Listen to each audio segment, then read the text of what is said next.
High, তো তোমরা কেমন আছো? আমি আবার চলে এসেছি ছোট্ট একটা মিনি ব্লগ নিয়ে। তো আমি তোমাদের সাথে শেয়ার করতে চলেছি আমার কি পার্সেল এসেছে, তো সেটাই আমি আনবক্সিং করব। তো তোমাদের সামনেই আমি আনবক্সিং করছি। তো আমি কিভাবে কোন দিক থেকে আনবক্সিং করব সেটাই খুঁজে পাচ্ছিলাম না। এদিক ওদিক করে ফাইনালি আনবক্সিং করলাম।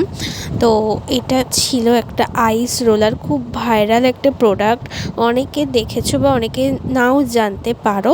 তো যারা জানো না বা জানার ইচ্ছা, তো আমাকে কমেন্ট করো। যদি কেউ কিনতে চাও আমাকে বলো, আমি লিংক দিয়ে দেবো। মিশো থেকে নিয়েছি এটা। তো খুব কম প্রাইসের মধ্যে, সাধ্যের মধ্যে এই জিনিসটা খুব ভালো। তো তারপরে আমি এটা একটা অ্যাপ্লাই করেছি আমার ফেসে, তো সেটাও আমি তোমাদের সাথে শেয়ার করলাম। ভীষণ সুন্দর দেখতে লাগছিল। আমি অ্যাপ্লাই করেছি। তো অবশ্যই আমার ভিডিওটি ভালো লাগলো লাইক কমেন্ট শেয়ার করে দিও।